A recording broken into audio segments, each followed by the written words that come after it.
Hello friends, हम Uttar Pradesh PCS प्रारंभिक परीक्षा 2020 का द्वितीय प्रश्न पत्र हल कर रहे हैं और हम इसमें सी सेट का जो कम्युनिकेशन वाला पोर्शन है उसे देख रहे हैं। तो आइए आज 2020 का पेपर हल करते हैं।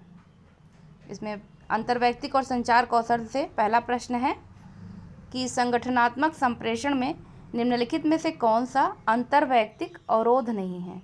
ऑप्शन है प्रजाति केंद्रिता, ऑप्शन बी है अर्थात्मकता, ऑप्शन सी है अनुग्रहण और ऑप्शन डी है छवि प्रबंधन। तो इसका राइट आंसर हो जाएगा प्रजाति केंद्रिता। यह अंतर्वैयक्तिक अवरोध नहीं है। नेक्स्ट है संप्रेषण निष्कपटता का उच्चतम अंश पाया जाता है। ऑप्शन ए अनौपचारिक संप्रेषण में, ऑप्शन बी मेटा संप्रेषण में, ऑप्शन सी प्रत्यक्ष संप्रेषण में या फिर ऑप्शन डी अप्रत्यक्ष संप्रेषण में। तो इसका राइट आंसर हो जाएगा ऑप्शन बी मेटा संप्रेषण। नेक्स्ट है देखते हैं निम्नलिखित में से कौन सा व्यवहार सहकर्मियों के शाब्दिक अपशब्द को तितर बितर करने में सर्वाधिक उपयोगी है। जूम कर लेते हैं। ऑप्शन ए है रक्षात्मक हो जाना, ऑप्शन बी है वाद विवाद में पड़ना, ऑप्शन सी है हानिकारक भाषा को स्वीकार करने से इनकार या फिर आक्रामक देह भाषा को बनाए रखना। तो इसका राइट आंसर हो जाएगा ऑप्शन सी हानिकारक भाषा को स्वीकार करने से इनकार। नेक्स्ट देखते हैं सामीप्य संबंधित है। ऑप्शन है तटस्थ संप्रेषण से, एक दिशोन्मुख संप्रेषण से, शाब्दिक संप्रेषण से या फिर अशाब्दिक संप्रेषण से। तो जो प्रॉक्सिमिक्स होता है वो अशाब्दिक संप्रेषण से संबंधित होता है। प्रभावी अंतर्वैयक्तिक संप्रेषण का मुख्य तत्व है। ऑप्शन ए अमूर्तता, ऑप्शन बी विसंवेदीकरण, ऑप्शन सी सक्रिय श्रवण या फिर ऑप्शन डी है आत्मकेंद्रित सुदृढ़ीकरण। तो इसका क्या आंसर हो जाएगा सक्रिय श्रवण। जो प्रभावी अंतर्वैयक्तिक संप्रेषण है उसका मुख्य तत्व एक सक्रिय श्रवण भी है। नेक्स्ट देखते हैं निम्नलिखित में से कौन सा संगठनात्मक पारिस्थितिकी से संबंधित है। ऑप्शन ए है केंद्रीकृत संप्रेषण, ऑप्शन बी है ऊर्ध्वगामी संप्रेषण, ऑप्शन सी है पार्श्विक संप्रेषण या ऑप्शन डी है अधोगामी संप्रेषण। तो इसका राइट आंसर क्या हो जाएगा पार्श्विक संप्रेषण। नेक्स्ट है निम्नलिखित में से कौन सा संप्रेषण में परिभाषीय संकेत है। ऑप्शन मुखाकृतीय अभिव्यक्ति, हाव भाव, स्वर संबंधी क्षेपण, अंग विन्यास। तो इसका राइट आंसर क्या हो जाएगा स्वर संबंधी क्षेपण, टोनल पिच। कभी कभी अंग्रेजी ज़रूर देख लें क्योंकि जो हिंदी ट्रांसलेट है वो बहुत कठिन है और अंग्रेजी उसका आसान है। तो जब आप देखे रहेंगे उसके टर्म से परिचित रहेंगे तो सवाल आपके आसानी से हल हो जाएंगे।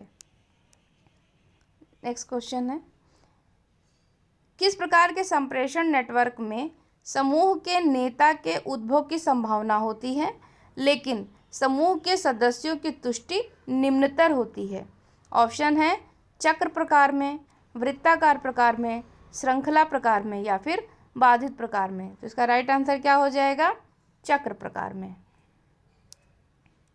देख लीजिए इसमें दिया हुआ है, पढ़ लेते हैं। चक्र प्रकार के संप्रेषण नेटवर्क में समूह के उद्भव की संभावना होती है लेकिन इसमें समूह के सदस्यों की तुष्टि निम्नतर होती है। समूह आकार वाले संचार तंत्र में सूचना का प्रवाह एक व्यक्ति द्वारा ही किया जाता है तथा सूचना के प्रवाह पर नियंत्रण के कारण वह व्यक्ति समूह का नेता बन जाता है। नेक्स्ट है निम्नलिखित में से कौन सा ऊर्ध्वमुखी संप्रेषण में संगठनात्मक मौन का एक उदाहरण है।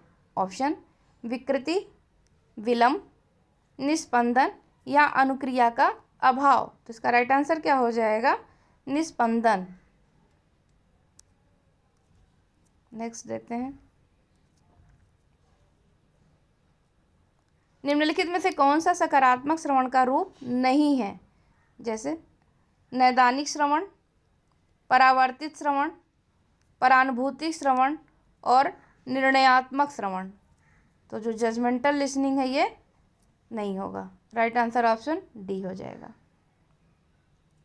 निम्नलिखित में से कौन सा शोर से संबंधित संप्रेषण में बाधा नहीं है? ऑप्शन है प्रत्यक्ष ज्ञानात्मक समस्याएं, सूचना अधिभार, द्विक आद्य प्रारूप या फिर सांस्कृतिक विभिन्नताएं। तो राइट आंसर क्या हो जाएगा?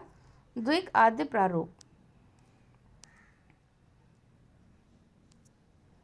संप्रेषण प्रक्रिया में संदेश रूपांतरण की सफलता की जांच की जा सकती है। ऑप्शन है कूट संकेतन द्वारा, माध्यम द्वारा, प्रतिपुष्टि द्वारा या फिर निष्क्रिय विसंकेतन द्वारा। तो इसका राइट आंसर क्या हो जाएगा? ऑप्शन सी हो जाएगा, प्रतिपुष्टि के द्वारा।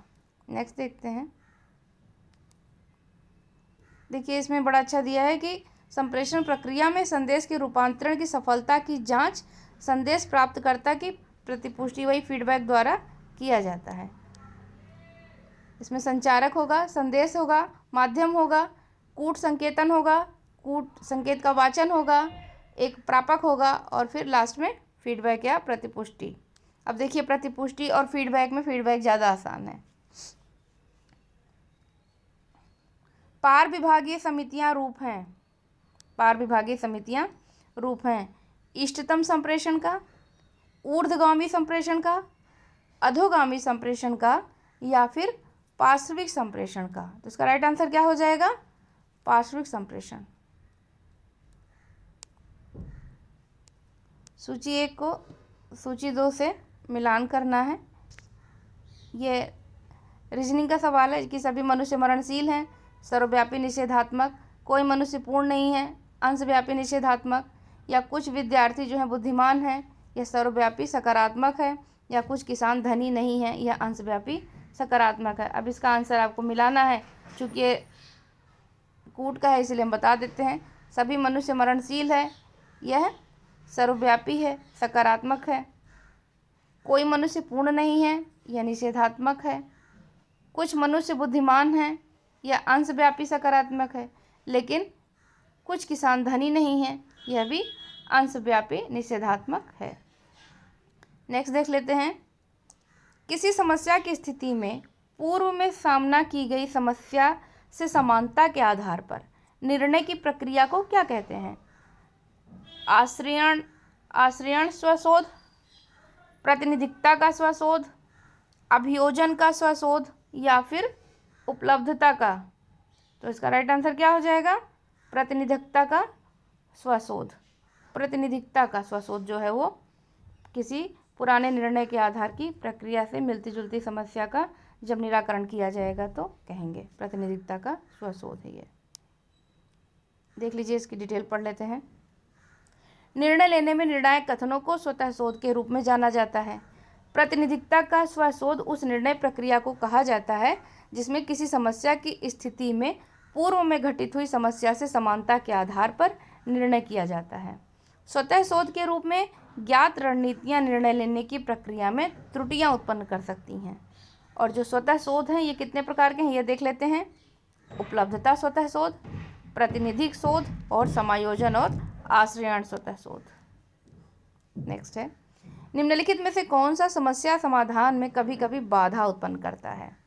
ऑप्शन है स्वशोध, मानसिक विन्यास, सादृश्यता या एल्गोरिदम। इसका राइट आंसर क्या हो जाएगा? मानसिक विन्यास, मेंटल सेट हो जाना किसी बात को लेकर के। नेक्स्ट है, निम्नलिखित निर्णयन शैली में किसमें लंबा समय लगता है? ऑप्शन विश्लेषणात्मक शैली, व्यवहार परक शैली, निर्देशात्मक शैली या उपयुक्त में से कोई नहीं। तो इसका राइट आंसर क्या हो जाएगा? विश्लेषणात्मक शैली। नेक्स्ट है, एक वृत्त चित्र में विभिन्न वृत्तखंडों का अनुपात समानुपाती होता है। ये देखिए रीजनिंग का सवाल है, लेकिन देख लेते हैं। वृत्तखंडों के परिमापों के, वृत्तखंडों के कोणों के, वृत्तखंडों के क्षेत्रफल के या उपयुक्त में से कोई नहीं। तो इसका राइट आंसर क्या हो जाएगा?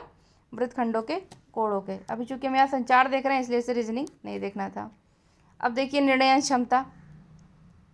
निर्णय लेने के संदर्भ में फ्रेमिंग प्रभाव में किसका उल्लेख किया जाता है या वह किसका उल्लेख करता है? तो देख लेते हैं, इसको जूम करते हैं। विकल्पों की प्रस्तुति का ढंग विकल्प के चयन को प्रभावित करता है। एक कथन तो ये है। दूसरा है उस विकल्प का चयन करना जिसकी प्रत्याशित उपयोगिता सर्वाधिक हो। तीसरा है गलत दिशा में विचारों के विन्यास बिंदुओं का एक प्रकार। और डी है उन आशयों को ढूंढना जो वर्तमान विश्वासों की पुष्टि करते हैं। इसका राइट आंसर क्या हो जाएगा? विकल्पों की प्रस्तुति का ढंग विकल्प के चयन को प्रभावित करता है। यह है फ्रेमिंग प्रभाव। Right answer option A. Next है, देखते हैं। किसी उच्च सशक्त समूह के सदस्यों के समालोचनात्मक मूल्यांकन परक निर्णयन क्षमताओं के नष्ट हो जाने की प्रवृत्ति क्या कहलाती है? ऑप्शन ए है ग्रुप समूह सोच, दृढ़ता परकता, समूह ध्रुवीकरण या संज्ञानात्मक असंवादिता। तो इसका राइट आंसर क्या हो जाएगा? समूह सोच। नेक्स्ट है निर्णयन की वह शैली जो सभी को प्रसन्न रखने से अत्यधिक संबंधित है, वह क्या कही जाती है? संप्रत्यात्मक शैली, निर्देशात्मक शैली, व्यवहार परक शैली या फिर विश्लेषणात्मक शैली। तो इसका राइट आंसर क्या हो जाएगा? खुश कौन रख सकता है? जो व्यवहार कुशल हो। तो व्यवहार परक शैली। नेक्स्ट क्वेश्चन है निम्नलिखित में से कौन सा निर्णय के परिणामों की संभाव्यता के अनुमान का नियम नहीं है? ऑप्शन है उपयोगिता का आकलन, प्रतिनिधित्वता, उपलब्धता या फिर समायोजन। तो इसका राइट आंसर क्या हो जाएगा? ऑप्शन ए उपयोगिता का आकलन।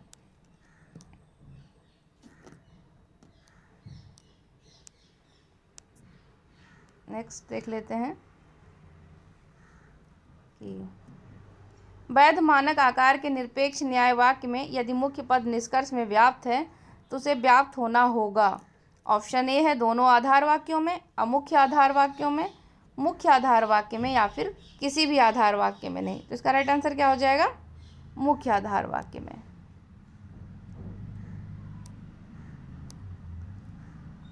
प्रसंभाव्यता गुण है जिसे प्रोबेबिलिटी कहते हैं। तो ऑप्शन है आगमनात्मक युक्ति, निगमनात्मक युक्ति, वियोजक तर्कवाक्य या फिर निरुपाधिक तर्कवाक्य। तो इसका राइट आंसर क्या हो जाएगा? आगमनात्मक युक्ति। निम्नलिखित में से किन निर्णयकर्ताओं में समस्याओं की सृजनात्मक समाधान खोजने की अच्छी प्रवृत्ति पाई जाती है?